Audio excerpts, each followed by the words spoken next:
Welcome to the chapter Solutions Maharashtra state board new syllabus. Dear students, आज हम colligative properties of non electrolyte solution पढ़ने वाले हैं। तो कॉलिगेटिव प्रॉपर्टीज की डेफिनेशन क्या होनी चाहिए ये हम देखेंगे। उसके बाद हम नॉन इलेक्ट्रोलाइट सॉल्यूशन, इसका क्या मीनिंग होता है ये हम देखेंगे।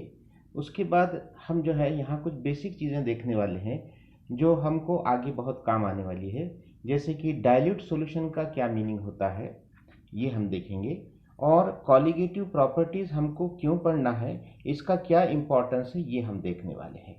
तो चलिए सबसे पहले हम कॉलिगेटिव प्रॉपर्टीज़ की जो डेफिनेशन है वो तैयार करते हैं। आपके बुक में क्या लिखा है? The physical properties of solutions that depend on the number of solute particles in solution and not on their nature are called colligative properties। तो colligative properties की जो मैग्नीट्यूड है, उसका जो वैल्यू है, ये सॉल्यूशन में मौजूद सॉल्यूट पार्टिकल्स के नंबर पर डिपेंड होता है और सॉल्यूट पार्टिकल्स के नेचर पर डिपेंड नहीं होता है। ये इसका मीनिंग है। यानी यहाँ पर नंबर, अगर सॉलिड पार्टिकल्स के नंबर कम ज़्यादा होंगे तो फिजिकल प्रॉपर्टी की जो वैल्यू है, उसका जो मैग्नीट्यूड है, वो भी कम ज़्यादा होगा। लेकिन यहाँ पर नेचर से कुछ लेना देना नहीं है। नेचर ऑफ सॉलिड पार्टिकल कुछ भी हो सकता है। हम इसको आगे एक एग्जाम्पल के ज़रिए समझने की कोशिश करेंगे। डियर स्टूडेंट, अब यहाँ पर colligative properties of non electrolyte solution कहा गया है। तो नॉन इलेक्ट्रोलाइट सॉल्यूशन का क्या मीनिंग है? आपको पता है कि आपने छोटी क्लासेस में भी पढ़ा है कि नॉन इलेक्ट्रोलाइट और इलेक्ट्रोलाइट। तो नॉन इलेक्ट्रोलाइट सॉल्यूशन मतलब ऐसा सॉल्यूशन जिसके थ्रू इलेक्ट्रिसिटी पास नहीं हो सकती है, या पास होगी भी तो बहुत ही कम क्वांटिटी में पास होगी। तो हम ये कह सकते हैं कि solutions which do not allow the electricity to pass through it, या हम ऐसे कह सकते हैं कि the solution through which flow of electricity do not take place. ठीक है, तो ये इसको हम बोलेंगे नॉन इलेक्ट्रोलाइट सॉल्यूशन। तो अब इसका मतलब ये हुआ कि नॉन इलेक्ट्रोलाइट सॉल्यूशन में आयंस मौजूद नहीं है, क्योंकि बच्चों हमें बहुत अच्छी तरह पता है कि इलेक्ट्रिसिटी फ्लो करने के लिए, इलेक्ट्रिसिटी को कंडक्ट करने के लिए किसी भी सॉल्यूशन में कौन जिम्मेदार होता है? आयंस जिम्मेदार होते हैं। तो यहाँ पर कहने का मतलब नॉन इलेक्ट्रोलाइट सॉल्यूशन में आयंस प्रेजेंट नहीं रहेंगे। ठीक है, तो जब आयंस प्रेजेंट नहीं रहेंगे तो जब ये सॉल्यूशन में, जाहिर सी बात है कि सॉल्यूशन हम जब तैयार करेंगे तो कैसे तैयार करेंगे? हम सॉल्यूट को सॉल्वेंट में डिसॉल्व करेंगे। तो यहाँ पर जो सॉल्यूट होगा वो सॉल्यूट नॉन आयोनाइजेबल होगा, यानी उसका आयोनाइजेशन नहीं होगा। ठीक है, तो अब हम यहाँ पर डाइल्यूट सॉल्यूशन का क्या मीनिंग है ये देखते हैं कि डाइल्यूट सॉल्यूशन किसे कहा जाता है। The solution in which amount of solute is very small in comparison to the amount of solvent. Solvent की कंपैरिजन में सॉल्यूट की क्वांटिटी सॉल्यूशन में बहुत ही कम होती है। तो ऐसे सॉल्यूशन को हम क्या कहते हैं? डाइल्यूट सॉल्यूशन कहते हैं। फॉर एग्जाम्पल, यहाँ पर हम एक एग्जाम्पल देखेंगे। सपोज एक फ्लास्क में हमने वाटर लिया और दूसरे फ्लास्क में भी हमने वाटर लिया। दोनों फ्लास्क में 100 ml वाटर है और आपने इस पहले वाले फ्लास्क में, सपोज इसको फ्लास्क ए बोलेंगे, इसमें आपने 10 ग्राम शुगर ऐड की है, और दूसरे जो फ्लास्क में, इसको फ्लास्क बी बोलेंगे, इसमें आपने कितनी शुगर ऐड की है? 50 ग्राम शुगर ऐड की है। तो बताइए कौन सा सॉल्यूशन डाइल्यूट सॉल्यूशन होना चाहिए? फ्लास्क ए में का सॉल्यूशन या फ्लास्क बी में का सॉल्यूशन? बिल्कुल सही सोच रहे हैं आप। फ्लास्क ए में जो सॉल्यूशन है ये डाइल्यूट सॉल्यूशन होना चाहिए। क्यों डाइल्यूट सॉल्यूशन होना चाहिए? क्योंकि यहाँ पर solute as compare to solvent बहुत ही कम है। सॉल्वेंट की क्वांटिटी हमने देखी 100 ml है और सॉल्यूट कितना है? 10 ग्राम है। जबकि फ्लास्क बी में सॉल्वेंट यानी कि वाटर, ये कितना है? 100 ml है और सॉल्यूट जो है 50 ग्राम है, यहाँ पर सॉलिड की क्वांटिटी ज़्यादा हो गई, ठीक है। तो इसलिए हम फ्लास्क ए में जो सोल्यूशन है इसे डाइल्यूट सोल्यूशन कहेंगे, और फ्लास्क बी में जो सोल्यूशन है उसे हम कॉन्सनट्रेटेड सोल्यूशन कहेंगे। तो ये वाला जो सोल्यूशन है ये डाइल्यूट सोल्यूशन हो गया, और ये वाला सोल्यूशन कॉन्सनट्रेटेड हो गया बच्चों। समझ में आ रहा है आपको? ठीक है। तो अब मैं ये सॉल्यूशन की बात इसलिए कर रहा हूं क्योंकि कॉलिगेटिव प्रॉपर्टी का जो डायरेक्ट रिलेशन किससे है? डाइल्यूट सॉल्यूशन से है, कॉन्सनट्रेटेड सॉल्यूशन से नहीं है। कॉलिगेटिव प्रॉपर्टीज की जो स्टडी है डाइल्यूट सॉल्यूशन में बहुत अच्छी तरीके से की जा सकती है। तो हम कभी कभी इसे ऐसे भी कहते हैं कि colligative properties of dilute solution, ऐसे भी इसे कहा जाता है। अब एक क्वेश्चन हमारे माइंड में अराइज हो रहा है कि हम डाइल्यूट सॉल्यूशन में कॉलिगेटिव प्रॉपर्टीज की स्टडी बहुत अच्छे तरीके से क्यों कर सकते हैं? हमने डाइल्यूट सॉल्यूशन ही क्यों सिलेक्ट करना है? हमने कॉन्सनट्रेटेड सॉल्यूशन क्यों नहीं लेना है? तो बच्चों मैं बहुत ही इंपॉर्टेंट बात आपको यहाँ बताऊंगा, ध्यान से सुनिए कि डाइल्यूट सॉल्यूशन एक्चुअली ये आइडियल सॉल्यूशन की तरह बिहेव करता है। 100% तो आइडियल सॉल्यूशन नहीं है, लेकिन कुछ हद तक मैक्सिमम वो आइडियल सॉल्यूशन की तरह बिहेव करता है। ऐसे हम बोल सकते हैं कि 95% वो आइडियल सॉल्यूशन की तरह बिहेव करता है। कौन सा सॉल्यूशन? Dilute solution. क्यों? वजह क्या है इसकी, क्या रीजन है? क्योंकि जब देखो बच्चों, डाइल्यूट सॉल्यूशन में आप सॉल्यूट को सॉल्वेंट में डाल रहे हैं। डाइल्यूट सॉल्यूशन जब आप बनाएंगे तो उसको बनाते समय आप सॉल्वेंट में सॉल्यूट डालने वाले हैं। तो सॉल्यूट और सॉल्वेंट जब ये मिक्स करेंगे उस वक्त यहाँ पर जो change in heat delta H जो है ये बहुत ही कम रहेगी, वेरी स्मॉल अमाउंट में होगी चेंज इन हीट, और उसी तरह चेंज इन वॉल्यूम ये भी बहुत कम रहेगा।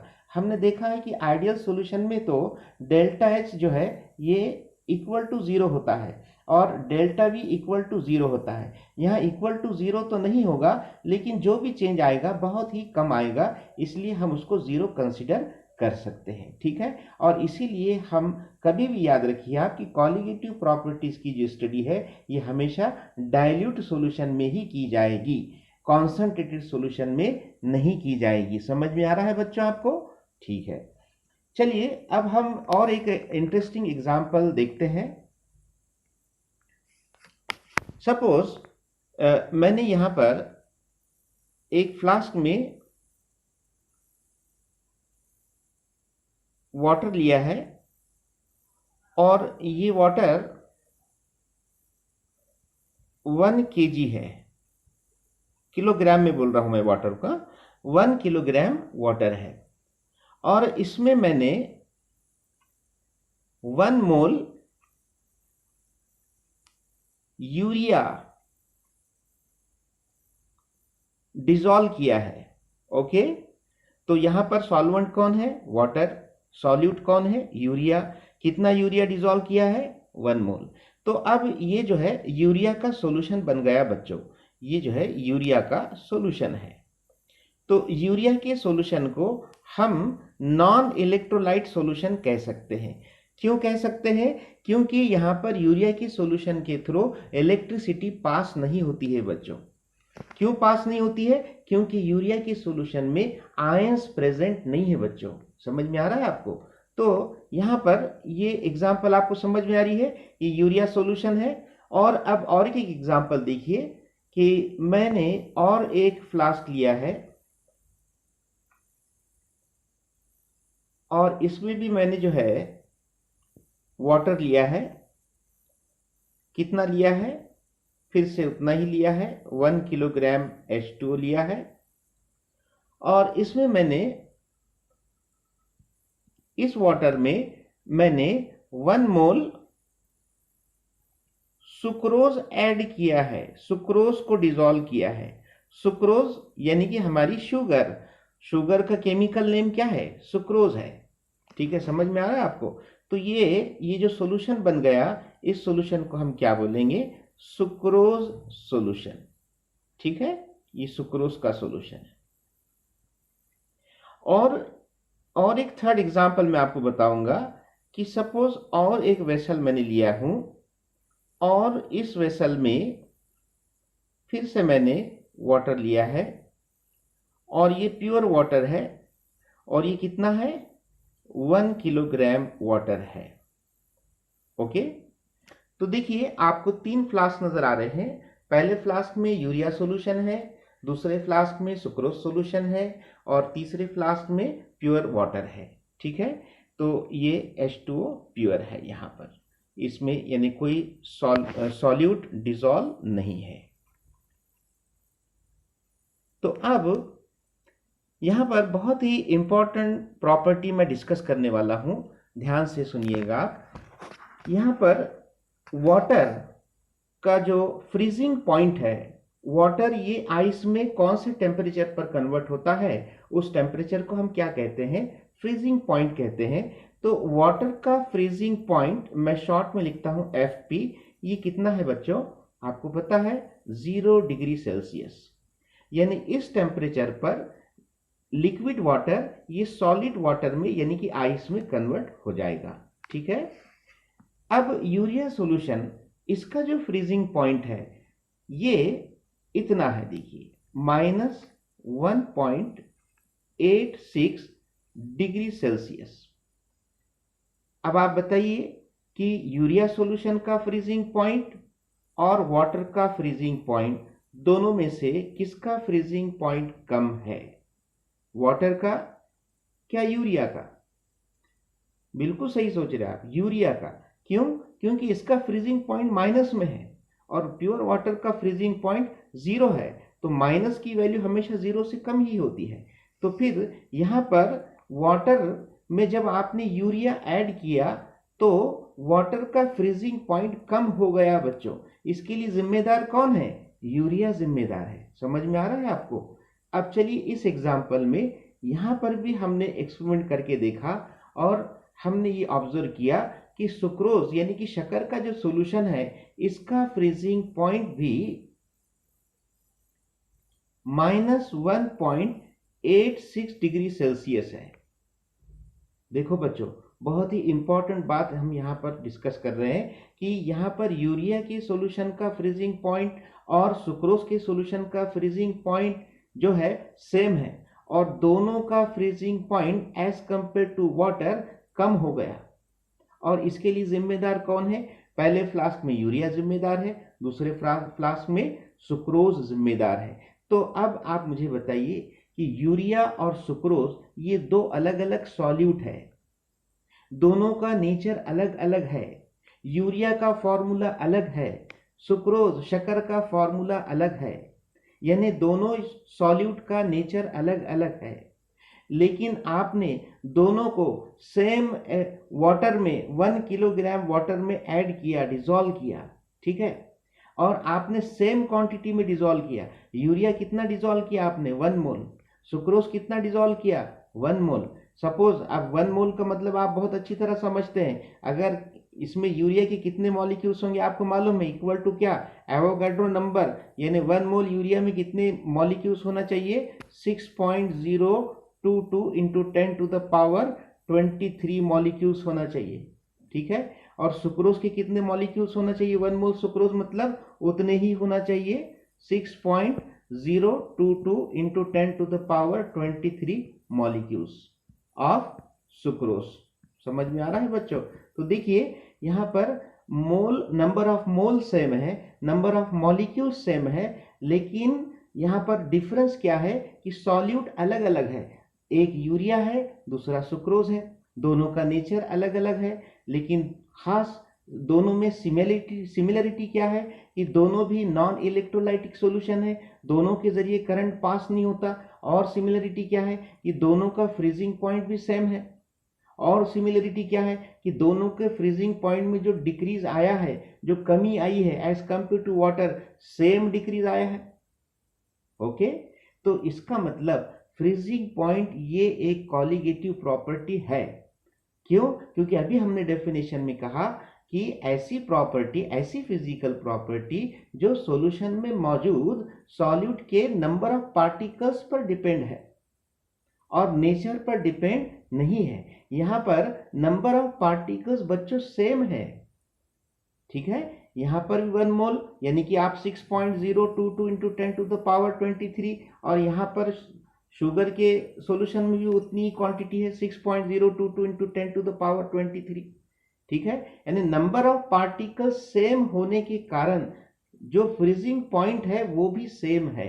तो फ्रीजिंग पॉइंट ये कॉलीगेटिव प्रॉपर्टी है क्योंकि वो नंबर ऑफ पार्टिकल्स पर डिपेंड है और नेचर ऑफ सॉल्यूट पर डिपेंड नहीं है, नेचर ऑफ पार्टिकल्स पर डिपेंड नहीं है। भले यूरिया का नेचर अलग है, यूरिया का मॉलिक्यूलर फॉर्मूला अलग है, ठीक है, यूरिया का मॉलिक्यूलर मास अलग है। आपको पता होना चाहिए कि यूरिया का जो मॉलिक्यूलर मास है कितना है बच्चों, बोलिए।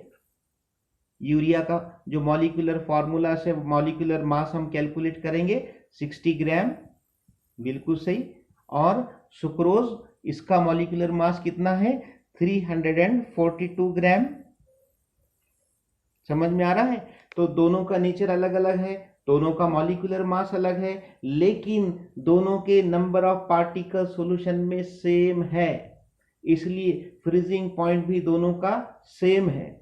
और एक बात हमें पता चल रही है कि वाटर में जब हमने नॉन इलेक्ट्रोलाइट को डिसॉल्व किया, नॉन आयोनाइजेबल सॉलिड को डिसॉल्व किया, तो वाटर का फ्रीजिंग पॉइंट क्या हो गया, डिक्रीज हो गया। इसे ही कहते हैं बच्चों लोअरिंग ऑफ फ्रीजिंग पॉइंट। ठीक है, तो अब हम यहाँ पर और एक बात डिस्कस करना चाह रहे हैं कि ये जो लिस्ट है आप इनको देख लीजिए, ये कॉलीगेटिव प्रॉपर्टीज की जो लिस्ट है इसको आप ध्यान से देखिए कि ये नंबर 1 है वेपर प्रेशर लोअरिंग। अब एग्जाम में कॉलीगेटिव प्रॉपर्टीज की डेफिनेशन आपको अगर पूछी गई तो आप डेफिनेशन लिखेंगे, अगर आपको एग्जाम्पल्स पूछे गए तो आप एग्जाम्पल्स लिखेंगे। लेकिन डेफिनेशन के साथ साथ अगर आप एग्जाम्पल भी देते हैं तो बहुत अच्छी बात है, लेकिन एग्जाम्पल आपको ये चारों एक साथ देना पड़ेगा क्योंकि ये सेट ऑफ प्रॉपर्टीज है। बच्चों ये चारों प्रॉपर्टीज ये अलग अलग नहीं है, ये चारों भी एक दूसरे से रिलेटेड है, एक दूसरे से कनेक्टेड है। यानी सपोज आपने पहली प्रॉपर्टी पढ़ ली वेपर प्रेशर लोअरिंग, पढ़ ली, आपने इसका एक्सपेरिमेंट किया और आपने वेपर प्रेशर लोअरिंग मेजर भी कर लिया। तो जब आप lowering of vapour pressure measure कर लेंगे तो boiling point elevation, freezing point depression और ऑस्मोटिक प्रेशर खुद ब खुद कैलकुलेट किया जा सकता है। यानी ये चारों प्रॉपर्टीज एक दूसरे से इंटर रिलेटेड है। तो ये एक सेट है, सेट ऑफ प्रॉपर्टीज है, ग्रुप ऑफ प्रॉपर्टीज है। जैसे कि मैथमेटिक्स में अलजेब्रा में आपने देखा है कि सेट ऑफ नंबर्स होते हैं, तो वैसे ये सेट ऑफ फिजिकल प्रॉपर्टीज है। ये चारों प्रॉपर्टीज आप याद रखिए। मैं फिर से एक बार आपको बताऊंगा, पहली प्रॉपर्टी क्या है, वेपर प्रेशर लोअरिंग, लेकिन हम इसको ऐसे भी बोल सकते हैं lowering in the vapour pressure, ये ज्यादा हमको क्लियर समझ में आता है। Lowering in the vapour pressure, ये पहली फिजिकल प्रॉपर्टी है जो कि कॉलीगेटिव प्रॉपर्टी है। Second colligative property boiling point elevation.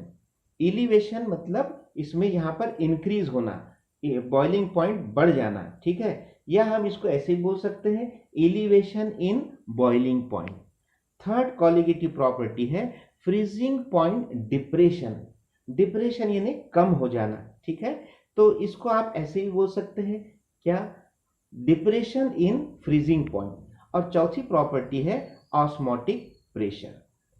तो ये प्रॉपर्टी हमको क्यों पढ़ना है, वाई, इसका क्या इंपॉर्टेंस है, ये सिलेबस में क्यों इंक्लूड की गए, तो इसकी बहुत इंपॉर्टेंट रीजन मैं आपको बताऊंगा कि ये चारों प्रॉपर्टीज जिसको हम कॉलीगेटिव प्रॉपर्टीज बोल रहे हैं, इनका यूज करके हम जो सॉल्यूट है, सॉल्यूशन में जो सॉल्यूट है, उस सॉल्यूट का, वो सॉल्यूट कैसा है, नॉन वोलाटाइल और नॉन आयोनाइजेबल, उस सॉल्यूट का मॉलिक्यूलर मास हम डिटरमाइन कर सकते हैं। तो ये चार प्रॉपर्टीज, कॉलीगेटिव प्रॉपर्टीज को पढ़ने का हमारा मेन मकसद क्या है कि हमको सॉल्यूट का मॉलिक्यूलर मास डिटरमाइन करने के लिए जो है ये इजी जाएगा। तो अब यहाँ पर हम ये हमको मेथड्स बताएगा कि कौन सी मेथड है जिसके जरिए हम जो है मॉलिक्यूलर मास डिटरमाइन कर सकते हैं। तो हमारे जो रिजल्ट्स है, मॉलिक्यूलर मास के रिजल्ट्स एक्सीलेंट आएंगे, लेकिन उसके लिए कुछ कंडीशंस है। तो कॉलीगेटिव प्रॉपर्टी की स्टडी करने के लिए हमने यहाँ पर 3 कंडीशंस देखना है। वो 3 कंडीशंस क्या है देखिए। पहली कंडीशन है कि solution should be very dilute. Solution कैसा होना चाहिए? वेरी डाइल्यूट होना चाहिए, बहुत ज्यादा डाइल्यूट होना चाहिए। तो अब यहां पर बहुत ज्यादा डाइल्यूट, तो आपके बुक में कॉन्सेंट्रेशन दिया है कि सॉल्यूशन का कॉन्सेंट्रेशन 0.2 मोलार या इससे भी कम रहना चाहिए। 0.2 मोलार, आप समझते हो कि 0.2 कितना कम होगा कॉन्सेंट्रेशन, या इससे भी कम रहना चाहिए, जैसे कि 0.1 वगैरह या 0.001 ऐसे ही बोल सकते हैं।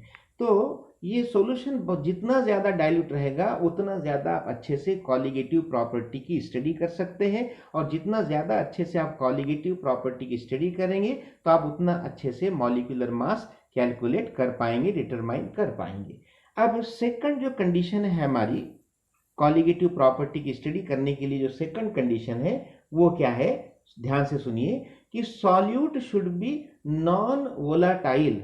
सॉल्यूट कैसा होना चाहिए बच्चों?